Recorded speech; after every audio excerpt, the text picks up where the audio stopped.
दोस्तों हो जाइए तैयार। मैं आज फिर लेकर आ गया हूं आप सभी के लिए साइंस के महत्वपूर्ण क्वेश्चंस की श्रृंखला का अगला पार्ट। आज मैं आप लोगों को पढ़ाने वाला हूं। पार्ट का नाम है सेट नंबर 13, प्रैक्टिस सेट 13 में आप लोगों को पढ़ाने वाला हूं। रेलवे से जुड़े हुए सभी महत्वपूर्ण प्रश्नों को हम लोग टारगेट कर रहे हैं और इस श्रृंखला में हम लोग अभी तक पढ़ चुके हैं पार्ट 12 को और आज बारी है पार्ट 13 की, प्रैक्टिस सेट 13 की। वेरी इंपोर्टेंट 20 क्वेश्चंस की श्रृंखला को हम लोग कंटिन्यू कर रहे हैं। उम्मीद है कि आप लोगों को सारे प्रश्न समझ में आ रहे होंगे, तो जल्दी कीजिएगा और कॉपी और पेन लेकर बैठ जाइए। तो शुरुआत कर लेते हैं आज के इस शानदार सेशन की। सबसे पहले हम लोग देखने वाले हैं बायोलॉजी, केमिस्ट्री और फिजिक्स के क्वेश्चंस को। तीनों पोर्शन से क्वेश्चन जो प्रीवियस ईयर में आ चुके हैं मैं आपको करवा रहा हूं। चलिए शुरुआत कर लेते हैं आज के पहले प्रश्न के साथ में। दोस्तों इस श्रृंखला में आप लोगों का पहला प्रश्न आप सभी के सामने दिया है। एग्जाम भी मैंने आपको इंक्लूड करने की कोशिश की आज कि कौन से एग्जाम में कौन से क्वेश्चन आए थे। देखिए सभी रेलवे के महत्वपूर्ण प्रश्न है जो पीवाईक्यू टाइप के क्वेश्चन है जो एग्जाम में आ चुके हैं। पहला प्रश्न आप सभी के सामने यहाँ पर दे के रखा है कि रक्तचाप मापने के लिए इनमें से किस यंत्र का प्रयोग किया जाता है, आप लोगों को बताना है। ब्लड प्रेशर के लिए हम लोग देखेंगे which of this instrument is used to measure blood pressure. आप लोगों का आरआरसी ग्रुप डी ये 1/9/2022 आफ्टरनून एग्जाम ये शिफ्ट में आया हुआ क्वेश्चन है जो आप लोगों से सीधा पूछा गया था। तो क्वेश्चन आप ध्यान से पढ़िएगा और ध्यान से इसका जवाब दीजिएगा मुझे कि रक्तचाप मापने के लिए किसका उपयोग किया जाता है। काफी सिंपल क्वेश्चन है। हमारे पास में ऑप्शन देके रखे हीमोग्लोबिमीटर, स्पेक्ट्रोफोटोमीटर या स्पिग्नोमेनोमीटर या फिर यहाँ पर दिया है यूरिनोमीटर। तो आप लोगों ने यहाँ पर इस प्रश्न का जो सही जवाब है वो देंगे आप स्पिग्नोमेनोमीटर। देखिए स्पिग्नोमेनोमीटर से हम लोग क्या मापते हैं, रक्तचाप को मेजर करते हैं। हमारा जो ब्लड प्रेशर होता है सामान्यतः कितना होता है 120 to 80। आपको ध्यान रखना है 80 to 120 नहीं लगाना है, 120 to 80, क्योंकि यहाँ पर जो 120 होता है वो क्या होता है सिस्टोलिक प्रेशर। आपको इस प्रेशर का नेम भी पता होना चाहिए, सिस्टोलिक प्रेशर, और ये हो जाता है डायस्टोलिक प्रेशर। सिस्टोलिक प्रेशर यानी कि जब हृदय के अंदर संकुचन की स्थिति होती है, और डायस्टोलिक प्रेशर जब शीतलन होता है, और जब संकुचन हृदय के अंदर होता है तभी धमनियों में रक्त को प्रेशराइज करके आगे धकाया जाता है। ये बात आपको समझ में आनी चाहिए। तो इसका वैल्यू हो जाएगा 120 और हमारे पास जो 80 होता है वह डायस्टोलिक प्रेशर के नाम से जाना जाता है। तो रक्तचाप भी हम लोगों ने यहाँ पर देख लिया। सही जवाब इस प्रश्न का हो जाएगा ऑप्शन नंबर सी। चलिए नेक्स्ट क्वेश्चन देख लेते हैं। सभी क्वेश्चन ग्रुप डी के एग्जाम्स में आए हुए हैं, आप सभी को शिफ्ट भी ध्यान में रखना है। ये प्रीवियस क्वेश्चन है। हृदय की धड़कन का पता लगाने में निम्नलिखित में से कौन सा यंत्र सहायक माना जाता है। बहुत अच्छा प्रश्न है जो आप लोगों के सामने यहाँ पर दिया गया है कि हृदय की धड़कन का पता लगाने के लिए इनमें से कौन सा यंत्र सहायक होता है। देखिए ब्लड सर्कुलेटरी सिस्टम से लेकर क्वेश्चन है। ऑप्शन पढ़ लेते हैं हम लोग यहाँ पर, स्टेथोस्कोप, थर्मोमीटर, स्पाइरोमीटर या फिर यहाँ पर स्पिग्नोमेनोमीटर देके रखा है। अभी हम लोगों ने प्रीवियस क्वेश्चन में स्पिग्नोमेनोमीटर के बारे में पढ़ा है कि इससे हम लोग रक्तचाप को मापते हैं और हमारा सामान्य रक्तचाप कितना होता है 120 to 80, सिस्टोलिक और डायस्टोलिक प्रेशर। वही हमारे पास स्पाइरोमीटर होता है, तो यह श्वसन की दर को मापता है। स्पाइरोमीटर के द्वारा श्वसन की दर को मापा जाता है। और अगर हम लोग बात करते हैं थर्मोमीटर, तो थर्मामीटर से क्या मापते हैं, तापमान, शरीर का तापमान मापने का कार्य इससे किया जाता है। अब हमारे पास में एक ऑप्शन बचता है यहाँ पर स्टेथोस्कोप, और इसे आप लोगों को ध्यान से सुन लेना है। स्टेथोस्कोप से हम लोग हृदय की धड़कन का पता लगाते हैं। और ये जो स्टेथोस्कोप होता है यह किस सिद्धांत पर काम करता है, तो ध्वनि के परावर्तन के सिद्धांत पर यह कार्य करता है। ये क्वेश्चन एग्जाम में पूछा जा सकता है। देखिए अब इससे रिलेटेड क्वेश्चन आएंगे। आरआरसी ग्रुप डी में आया हुआ प्रश्न है, प्रीवियस ईयर का क्वेश्चन है, बहुत ही महत्वपूर्ण प्रश्न है, आपको बहुत अच्छे से समझना है। तो हम लोगों ने यहाँ पर देख लिया कि जो स्टेथोस्कोप होता है वह ध्वनि के परावर्तन के सिद्धांत पर कार्य करता है और इसी से हृदय की धड़कन का पता लगाया जाता है। चलिए क्वेश्चन नंबर 3 को देख लेते हैं जल्दी से। अगला क्वेश्चन है कि वृक्कों में मूत्र के निर्माण में शामिल दी गई तीनों प्रक्रियाओं का सही अनुक्रम निम्नलिखित में से किस विकल्प में दिया गया है, आपको बताना है। हमारे किडनी के द्वारा जो यूरिन फॉर्मेशन होता है, मूत्र निर्माण की प्रक्रिया होती है, वह 3 चरणों में संपन्न होती है। अब ये 3 चरण कौन कौन से हैं हम लोग ध्यान से समझेंगे। यहां पर इसमें देखे रखा है, ग्रुप डी का एक क्वेश्चन है, निस्यंदन, चयनात्मक पुनः अवशोषण और निष्कासन, या फिर इन्हें हम लोग अल्ट्रा फिल्ट्रेशन बोल सकते हैं, रीअब्जॉर्प्शन बोल सकते हैं, एब्जॉर्प्शन बोल सकते हैं और सेक्रेशन बोल सकते हैं। क्या यहाँ अल्ट्राफिल्ट्रेशन यानी निस्यंदन, निष्कासन, चयनात्मक और पुनः अवशोषण होगा? चयनात्मक, चलिए अलग अलग प्रकार के ऑप्शन देके रखे। तो मैं मूत्र निर्माण की आपको 3 प्रक्रियाएं यहां पर बताने वाला हूं। 3 चरण कौन कौन से होते हैं, तो हम लोग देखेंगे चरण नंबर 1, यह होता है परानिस्यंदन। परानिस्यंदन यानी इसे हम लोग कह सकते हैं अल्ट्राफिल्ट्रेशन। क्या कहेंगे? अल्ट्राफिल्ट्रेशन। आप लोग इसे अपनी कॉपी में लिख लें। नंबर 2 पर होता है अवशोषण, या फिर इसे हम लोग बोल देंगे पुनः अवशोषण।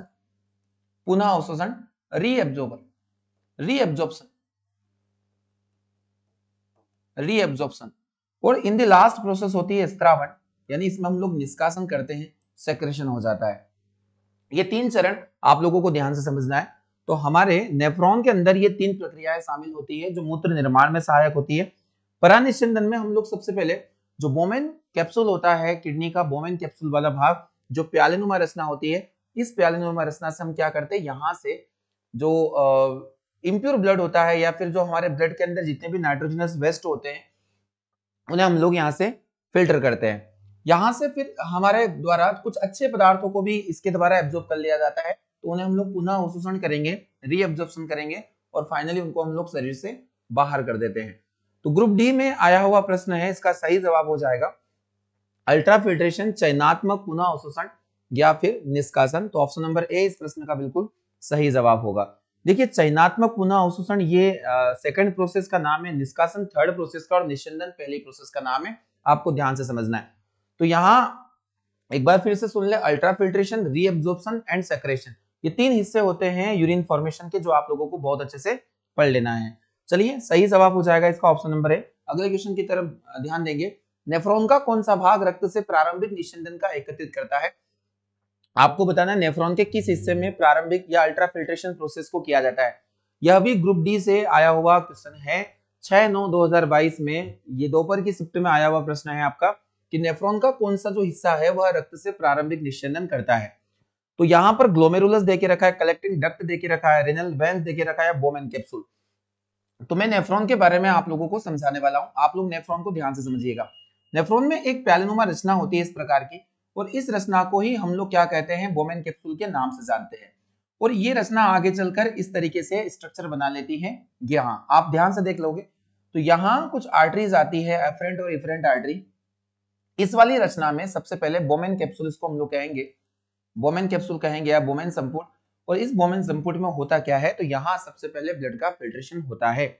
सबसे पहले ब्लड का या अल्ट्रा फिल्ट्रेशन जो प्रोसेस होती है, परानिस्यंदन, परानिस्यंदन की जो प्रक्रिया है वह कहाँ होगी, तो वह होगी हमारे बोमेन संपुट में।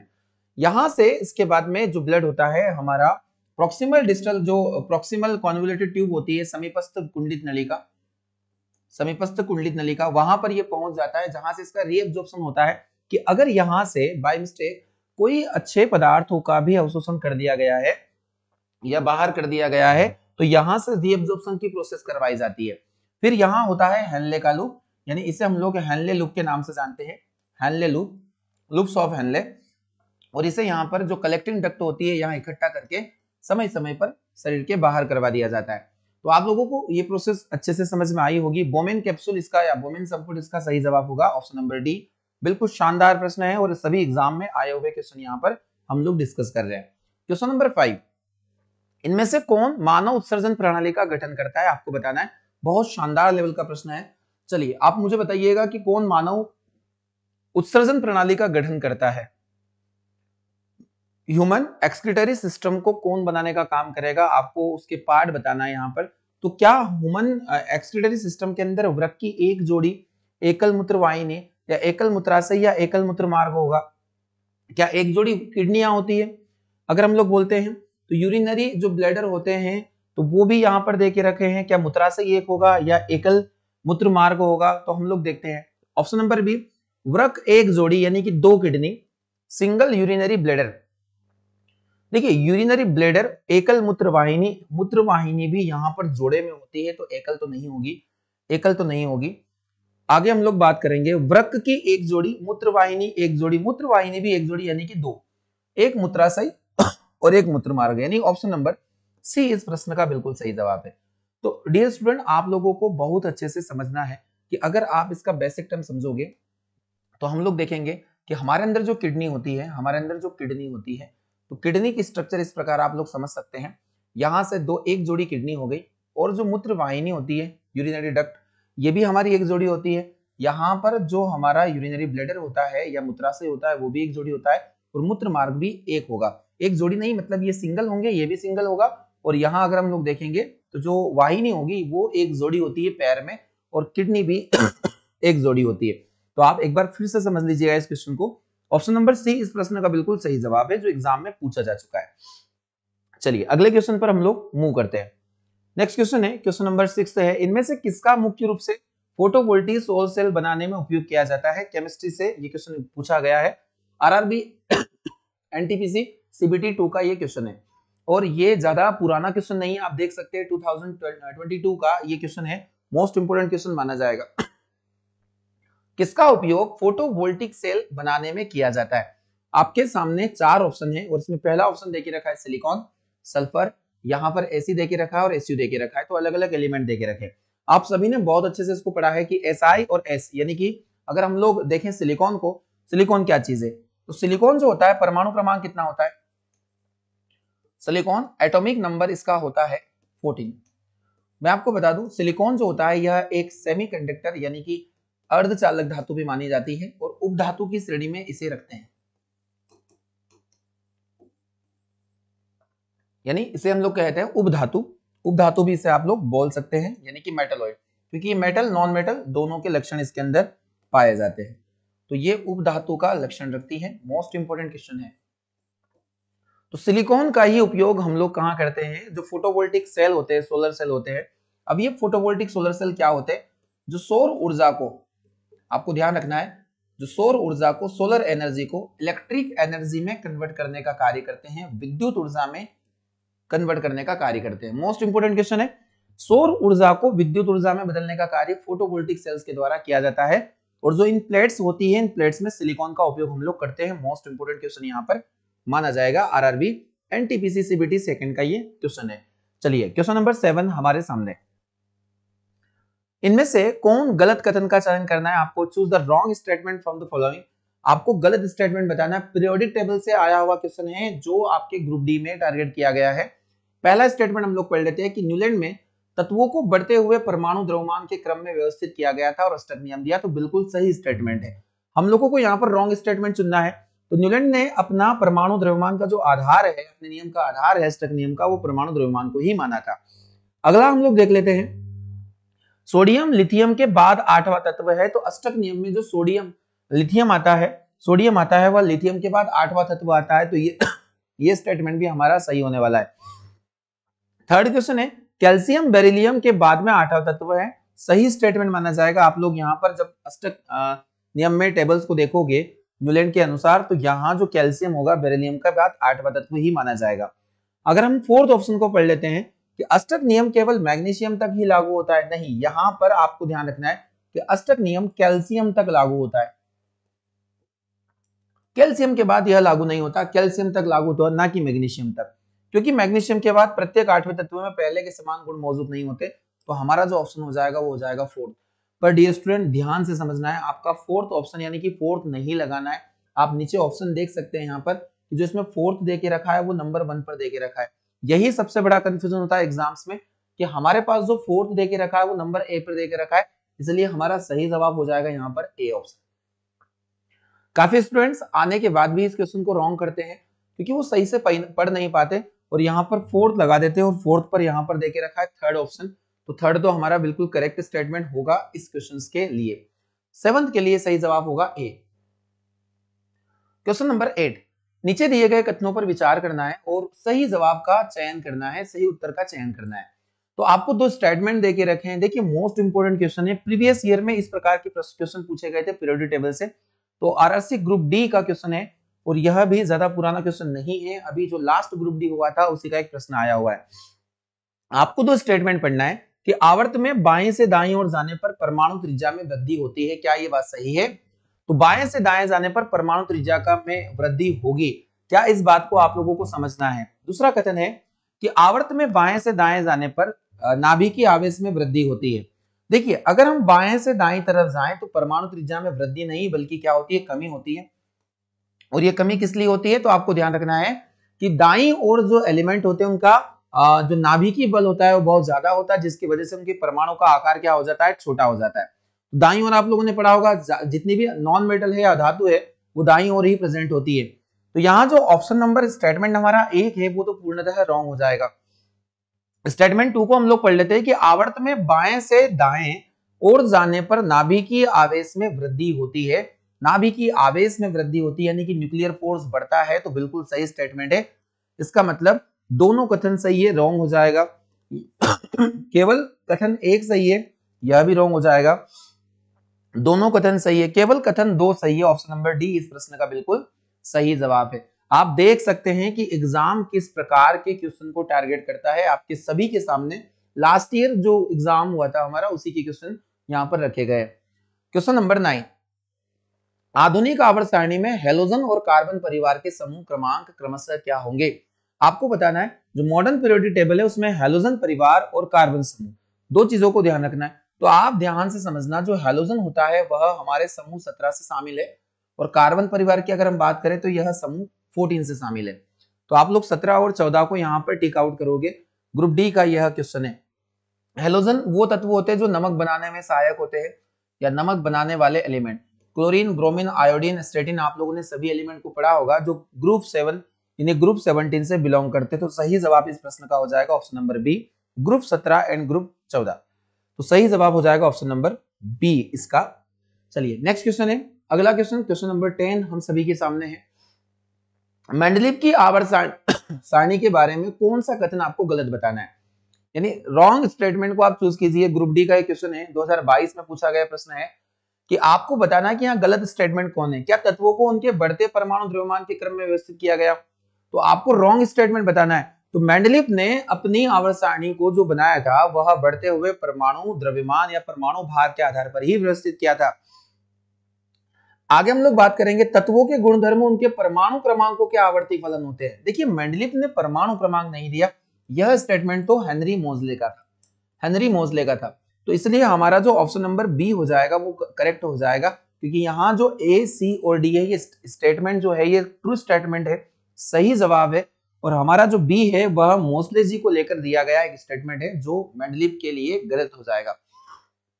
तो दोस्तों आप लोगों को समझ में आ रहा होगा, सेशन को लाइक करना ना भूले, लाइक आप लोगों को जरूर करना है। देखिए option number B question number 10 के लिए सही क्वेश्चन। क्वेश्चन नंबर 11, समूह 1 के निम्नलिखित तत्वों को उनकी परमाणु त्रिज्याओं के अनुसार अवरोही क्रम में, अवरोही का मतलब हो जाएगा डिसेंडिंग ऑर्डर। समूह 1 यानी वर्ग नंबर 1, और वर्ग 1 में कौन कौन से एलिमेंट आते हैं मैं अभी आपको पढ़ाने वाला हूं। जमाना है इनके परमाणु क्रमांक पुस्तकों में देके रखे। देखिएगा आपको बताना है कि इनकी परमाणु त्रिज्या के आधार पर जब हम लोग इस तरीके से इनको लिखते हैं कि यहां सबसे पहले आ जाता है हाइड्रोजन, यहां आ जाता है लिथियम, यहां आ जाएगा सोडियम, पोटेशियम, रुबिडियम, सीजियम और फ्रेंसियम। अगर हम किसी आवर्त में किसी वर्ग में या किसी समूह में ऊपर से नीचे की तरफ आते हैं तो परमाणु का जो आकार होता है वो क्या होता है, बढ़ता है। आपको ध्यान से समझना है, परमाणु का आकार या एटॉमिक साइज क्या होगा, बढ़ेगा, क्योंकि इलेक्ट्रॉन की संख्या यहां पर बढ़ती है। और इलेक्ट्रॉन की संख्या बढ़ने के कारण यहां पर कक्षकों की संख्या या कक्षाओं की संख्या भी क्या होती है, इंक्रीज करती है। आपको ध्यान से समझना है। तो आप लोग देखोगे कि अगर हम परमाणु त्रिज्या की बात करें तो सबसे पहले परमाणु त्रिज्या किसकी बड़ी होगी, जो नीचे वाले एलिमेंट है, जैसे francium, caesium, rubidium, potassium, sodium, lithium या फिर हाइड्रोजन। तो दोस्तों आप लोगों को बहुत अच्छे से इस प्रश्न को समझना है। तो नीचे से एक ऑर्डर को आप लोग अरेंज कीजिए। तो यहां पर दे के रखा है सीजियम, फ्रेंसियम तो दे के रखा ही नहीं है, सीजियम से आप स्टार्ट कीजिए। सीजियम के बाद में आ जाएगा रुबिडियम, सीजियम के बाद में रुबिडियम, यानी तीनों चार ऑप्शन में सीजियम के बाद रुबिडियम दिया गया। फिर पोटेशियम, तो हमारे सोडियम का ऑप्शन हटा दीजिए यहां से, दो ऑप्शन हमारे पास बचते हैं। पोटेशियम के बाद में आ जाएगा हमारे पास क्या, सोडियम।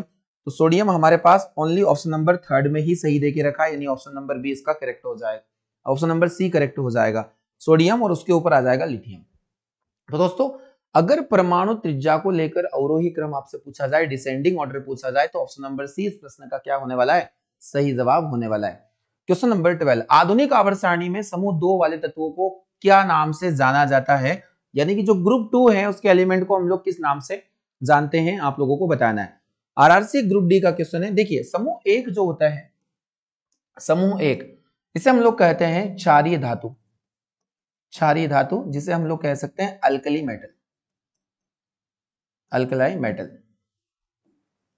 समूह 2 के एलिमेंट को हम लोग कहते हैं क्षारीय मृदा धातु, क्षारीय मृदा धातु, या इसे हम लोग कहेंगे मृदा धातु,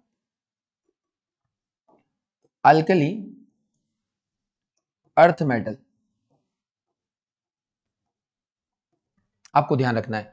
देखिए इन्हें समूह 1 के तत्वों को हम लोग अल्कली मेटल, अल्कलाई मेटल या फिर अल्कलाई अर्थ मेटल क्यों कहेंगे? क्योंकि ये क्षार बनाने में सहायक होते हैं, ये भी क्षार बनाने में सहायक होते हैं, पर इनकी मौजूदगी अर्थ में भी होती है। तो ध्यान रखना है, समूह 2 वाले तत्व हमसे पूछा गया क्षारीय मृदा धातु यानी अल्कलाइन क्ले मेटल या अल्कलाइन अर्थ मेटल, भी इसको हम लोग जान सकते हैं। ऑप्शन नंबर ए बिल्कुल सही जवाब होगा किसके लिए? क्वेश्चन नंबर 12 के लिए।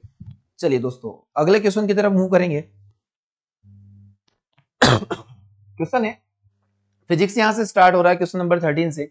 अब आपको 7th क्वेश्चन जो है वो फिजिक्स के देखने को मिलेंगे। पहला प्रश्न यहां से कि एक अश्व शक्ति किसका इकाई है, हॉर्स पावर किसका इकाई होता है? तो आप सभी को पता है कि जो शक्ति होता है, शक्ति किसे कहते हैं? शक्ति होता है कार्य करने की दर, कार्य करने की जो दर होती है वह क्या होती है? शक्ति होती है। और शक्ति का जो ऐसा फॉर्मूला होगा वो क्या होगा? कार्य बटे में समय, वर्क अपॉन टाइम। ध्यान रखना है, शक्ति का एसआई यूनिट क्या होता है? तो शक्ति का एसआई यूनिट हो जाता है, यहां पर हम देखेंगे वॉट। परंतु यहां पर पूछा गया है अश्व शक्ति। तो दोस्तों अश्व शक्ति ध्यान रखना है, या इसको हॉर्स पावर बोल सकते हैं हम लोग, एचपी। ये अश्व शक्ति भी इंजन की दक्षता या इंजन के पावर को मापने के लिए उपयोग किया जाता है। किसी भी इंजन की दक्षता को किससे मापा जाता है? हॉर्स पावर से। और आपसे पूछा गया कि जो अश्व शक्ति वो किसका एक इकाई है? तो शक्ति का। ऑप्शन नंबर बी सी इसका सही जवाब होने वाला है। चलिए जूल किसका इकाई? तो जूल यहां पर हम लोग देखेंगे कार्य का और ऊर्जा का एसआई यूनिट है, आप लोगों को ध्यान रखना है। बल का एसआई यूनिट क्या होगा? तो न्यूटन होता है, जिसे हम लोग कैपिटल एन से डिनोट करते हैं। दोस्तों आप लोगों को समझ में आ रहा होगा सेशन। जल्दी से इन सभी क्वेश्चंस को अपने नोट्स में, जो आप नोट्स बना रहे हैं वहां जरूर इन्वॉल्व करें, क्योंकि बहुत अच्छे प्रश्न है जो एग्जाम में पूछे जा चुके हैं। क्वेश्चन नंबर 14 है, एक चलती हुई कार और एक रेल इंजन दोनों में समान गतिज ऊर्जा है, तो किसका वेग ज्यादा होगा? आपको बताना है। अगर गतिज ऊर्जा एक समान है तो वेग की हम लोग बात कर रहे हैं कि यहां पर किसका संवेग ज्यादा होगा?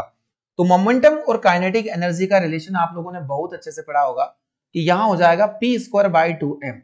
अगर मुझे मोमेंटम और काइनेटिक एनर्जी, मोमेंटम का वैल्यू यहां से निकालना है तो p स्क्वायर का वैल्यू हो जाता है मेरे लिए कितना? 2m into kinetic energy. अगर मैं स्क्वायर हटाकर यहां लगा दूंगा by 2m kinetic energy into kinetic energy, तो अंडर रूट के अंदर 2m काइनेटिक एनर्जी। यानी अगर हम देखें p से m का रिलेशन, तो अगर द्रव्यमान बढ़ता है किसी वस्तु का तो उसका जो संवेग है वो भी क्या होगा? बढ़ेगा। तो दोस्तों आप लोगों के सामने क्वेश्चन है, एक चलती हुई कार और एक रेल इंजन। रेल इंजन का जो मास होता है, यानी कि जो द्रव्यमान होता है, वो क्या होता है? एक कार से ज्यादा होगा, एक कार के कंपेयर में अधिक होता है। आपको ध्यान रखना है कि जो गतिज ऊर्जा है और संवेग किसका ज्यादा होगा? तो रेल इंजन का यहाँ पर संवेग क्या देखने को मिलेगा? आपको ज्यादा देखने को मिलेगा, क्योंकि हम लोगों ने देखा है कि जो संवेग होता है वह मास के सीधा अनुपात में होता है, यानी द्रव्यमान के वर्गमूल के समानुपाती या बराबर होगा। तो रेल इंजन यहाँ पर बिल्कुल हमारा सही जवाब माना जाएगा। क्या दोस्तों समझ में आ रहा है? तो सेशन जरूर शेयर करें अपने दोस्तों के साथ में और लाइक भी जरूर करें। चलिए अगला क्वेश्चन, नेक्स्ट प्रश्न है क्वेश्चन नंबर 15 की किलोवाट घंटा किसकी इकाई है? बहुत अच्छा प्रश्न है और एग्जाम में सीधा ये क्वेश्चन पूछा गया, ग्रुप डी एग्जाम में आया हुआ क्वेश्चन है।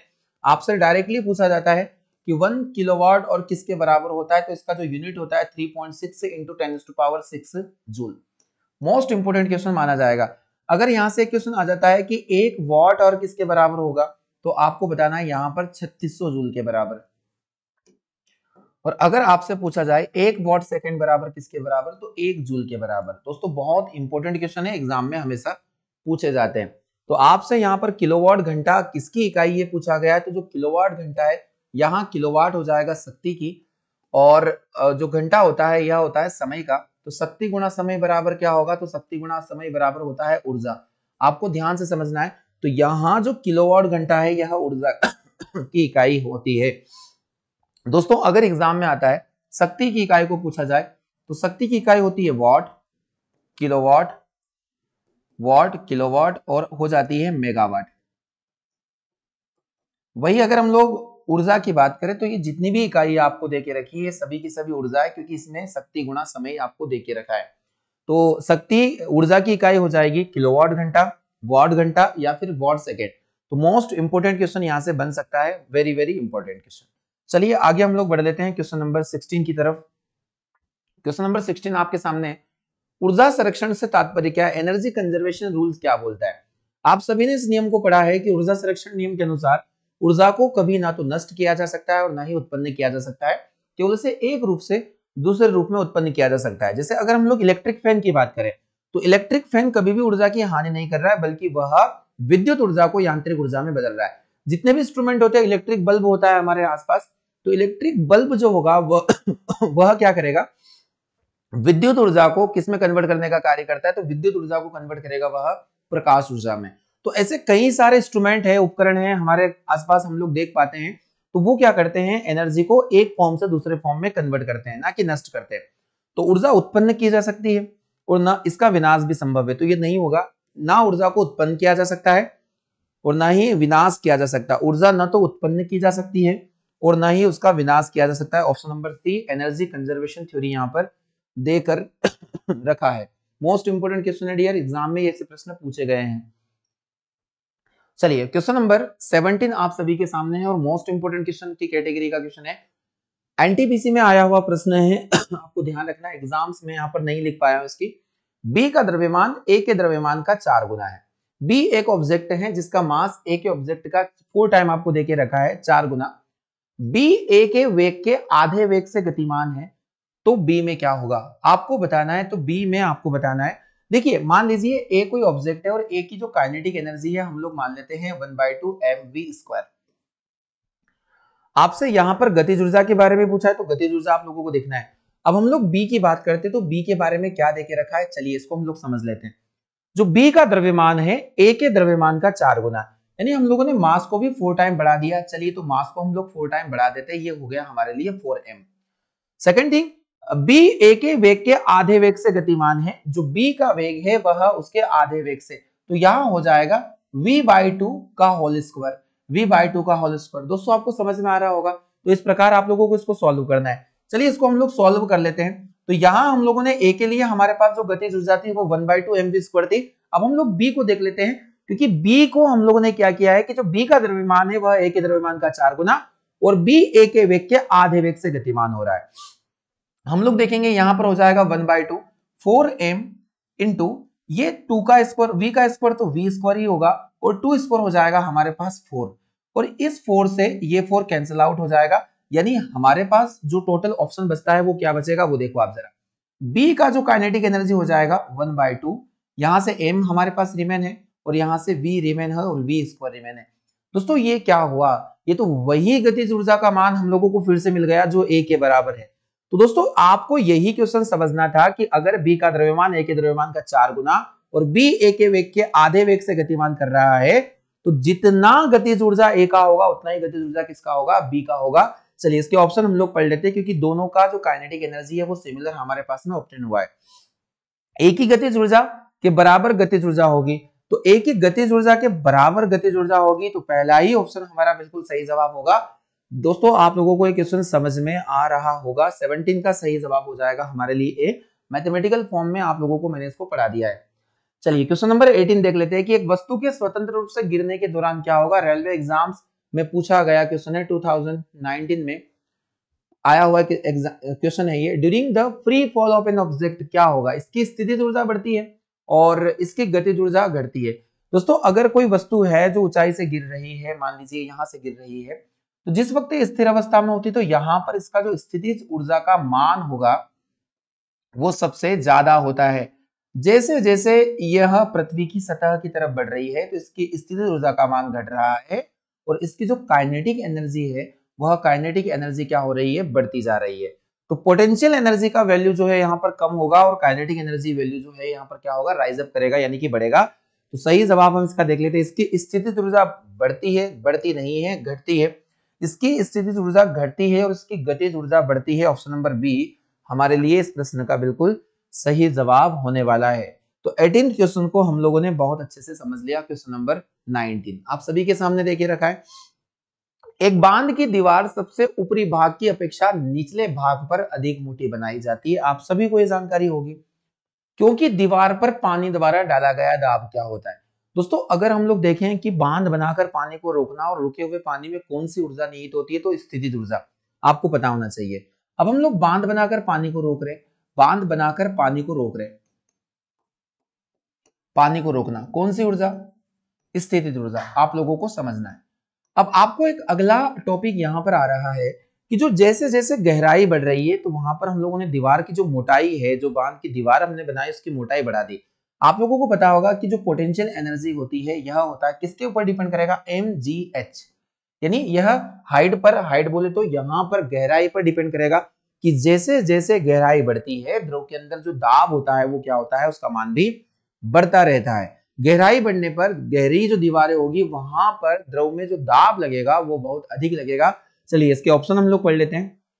दीवार की मोटाई पर निर्भर करता है, दीवार की ऊंचाई के साथ दीवार की गहराई के साथ यह बढ़ता है।